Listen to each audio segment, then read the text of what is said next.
Assalamualaikum warahmatullahi wabarakatuh. Bertemu kembali dalam kelas Usuluddin. InsyaAllah hari ini kita akan masuk bab tafsir di bawah tajuk Wahyu. Okey, boleh tengok pada slide. Di bawah tajuk Wahyu kita ada 3 objektif yang akan kita capai. Yang pertama, pada akhir pembelajaran, pelajar akan dapat menyebut ta'arif wahyu dari segi bahasa dan istilah. Yang kedua, pelajar akan dapat menjelaskan cara-cara penurunan wahyu.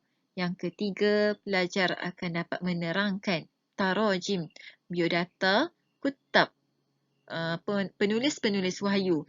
Okay, ada ramai penulis wahyu, tapi dalam buku ni hanya 4 orang sahaja yang disebutkan, yang diceritakan. Yang pertama, Zaid bin Sabit. Yang kedua, Muawiyah bin Abi Sufyan.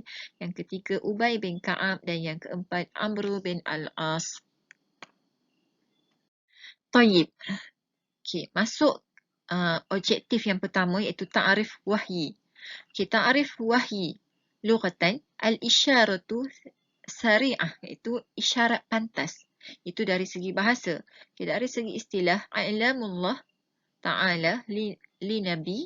Okay, Allah mengajar kepada Nabi ataupun Allah memberitahu kepada Nabi min anbiya'ihi, daripada Nabi-Nabinya, bihukmi syar'i, dengan hukum syariat, wa nahwahu, dan seumpamanya, bitariqati khafiyah, dengan cara khafiyah, sembunyi, khairi mu'tadah, tidak seperti kebiasaan bagi manusia. Okay, wahyu Allah ke atas nabi-nabinya, takunu fihi, adalah padanya amba'il ghaib, okay, berita-berita ghaib, wasyara'i, dan syariat-syariat, wal hukmu, dan hukum-hukum. Jadi 3 benda wahyu ceritakan. Yang pertama berita ghaib, yang kedua syariat, dan yang ketiga hukum hakam. Baiklah, kita masuk kepada objektif yang kedua, cara-cara penurunan wahyu. Okey, di sini disebutkan 4 cara penurunan wahyu. Yang pertama, ilqa fi qalbi yaqazatan aw manaman. Okey, dicampakkan dalam hati sama ada secara sedar ataupun tidur. Okey, yang kedua, taklimu rabbi. Okey, berkata-kata Tuhan li'abdihi, kepada hambanya, min warai hijab, di sebalik hijab. Okay, yang ketiga, ma yakunu biwasitati, apa yang adalah dengan perantaraan malaikat Jibril. Okay, yang keempat, ar-ru'ya as-sadiqah fi naumi lil anbiya'i wal mursalin. Okay, mimpi yang benar di dalam tidur kepada nabi dan para rasul. Tayyib.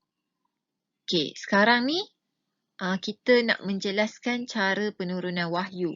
Okay, yang pertama tadi, dicampakkan dalam hati sama ada secara sedar ataupun tidur.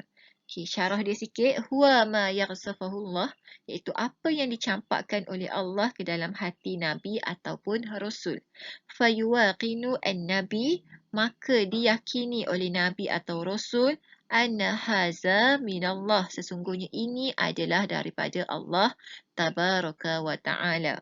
Wa qala nabi, dan sabda Nabi sallallahu alaihi wasallam, nafatha ruhul qudus, telah meniupkan malaikat Jibril, fi ru'i, dalam jiwaku, anna nafsan, sesungguhnya jiwa, lan takhruj, ataupun sesungguhnya roh, jiwa, tidak akan keluar minad dunya, daripada dunia, hatta tastakmila ajalaha, sehingga sempurnalah ajalnya, wa tastawiba rizquha, dan diambil rezekinya, fa ajmilu fi talabi, maka dicantikkan ataupun diindahkan pada permintaan. Okey, itu yang pertama. Masuk yang kedua, taklimu rabbi, berkata-kata Tuhan kepada hambanya di sebalik hijab.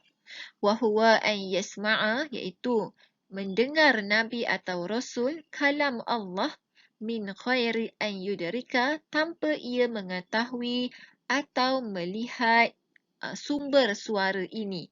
Wa dhalika, yang demikian ini, seperti berkata-kata Allah kepada Nabi Musa seperti mana dalam ayat Al-Quran, wa kallamallahu Musa taklima. Okay, Allah berkata-kata kepada Nabi Musa dengan perkataan.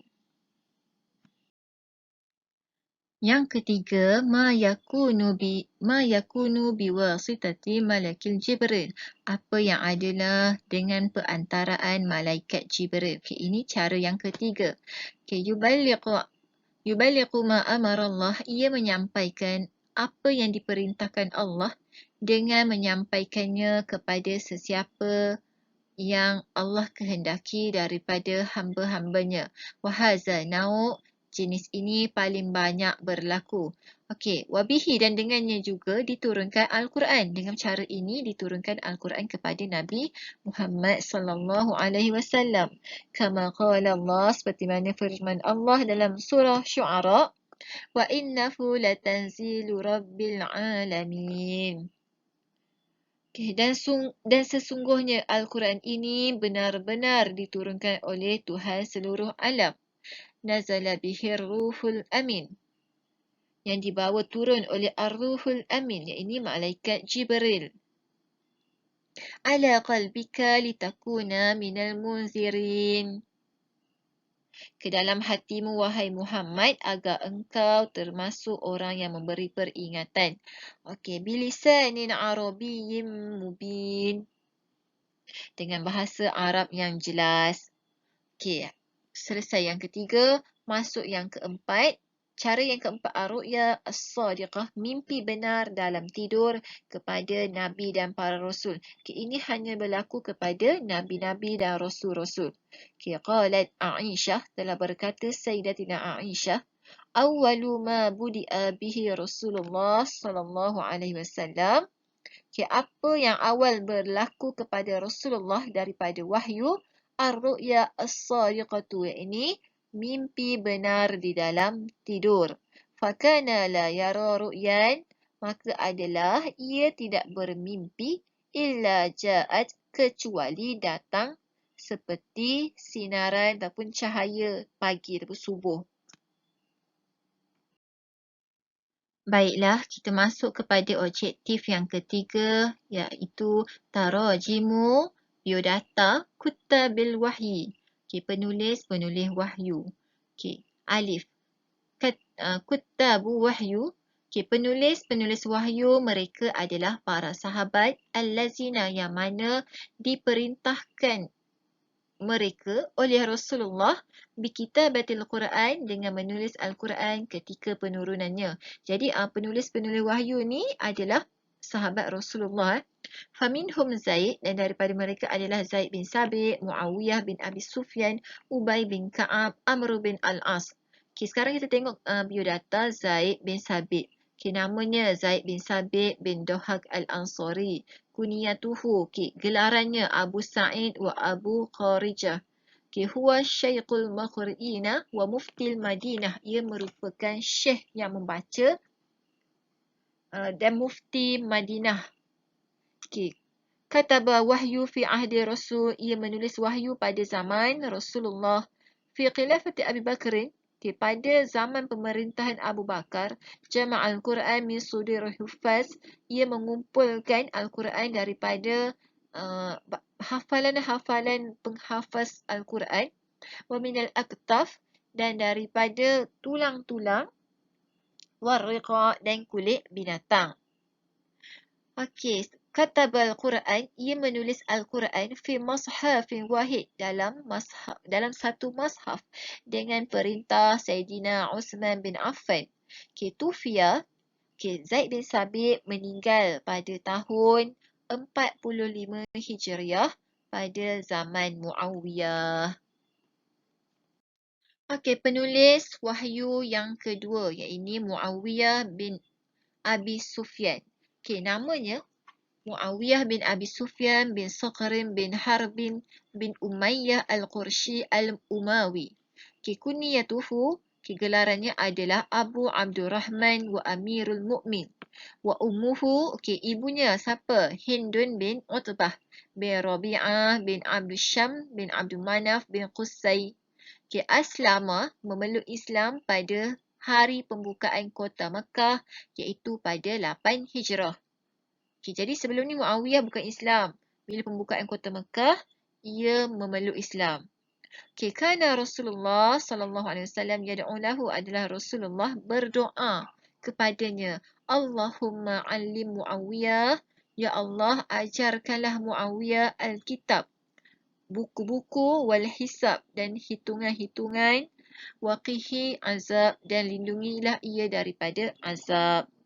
Okay, mata Muawiyah, meninggal Muawiyah pada bulan Rejab tahun 60 Hijrah. Penulis wahyu yang ketiga ialah Ubay bin Ka'ab. Nama sebenarnya Ubay bin Ka'ab bin Qais An-Najjari. Kunyatuhu, gelarannya adalah Abu Munzar wa Abu Tufail. Wa huwa Sayyidul Mukhri'in. Ia adalah ketua kepada pembaca Al-Quran. Qala Rasul, telah bersabda Rasulullah padanya, wa aqra'u ummati Ubay bin Ka'ab. Umatku akan baca mengikut bacaan Ubay bin Ka'ab. Mata fi yaumil Jum'ah, ia wafat ataupun meninggal pada hari Jumaat pada zaman pemerintahan Umar bin Al-Khattab iaitu tahun 22 Hijrah. Okey, penulis wahyu yang keempat, Amru bin Al-As. Nama sebenarnya Amru bin Al-As ibnu Wa'il. Kunyatuhu, gelarannya Abu Abdullah. Aslama, memeluk Islam sebelum pembukaan kota Mekah iaitu pada tahun ke-8. Kana yaqumu bi kitabatil wahyi, ia melaksanakan penulisan wahyu selepas Sulhu Hudaibiyah, perjanjian Hudaibiyah. Iftataha bilad Misri, ia telah membuka negara Mesir, wa wali imratuhu, dan menjadi pemerintah pada zaman Umar bin Al-Khattab. Okey, tufiya Amru, wafat Amru pada malam Aidilfitri tahun 43 Hijrah ketika umurnya 80 tahun. Okey, selesai sudah 4 penulis wahyu. Okey, daripada awal tadi objektif kita dapat mengetahui ataupun pelajar akan dapat mengetahui ta'arif wahyu, lughatan istilah. Yang kedua, cara-cara penurunan wahyu ada 4. Dan yang terakhir, biodata penulis wahyu ada 4. Okay, syukran jazilan. Assalamualaikum warahmatullahi wabarakatuh.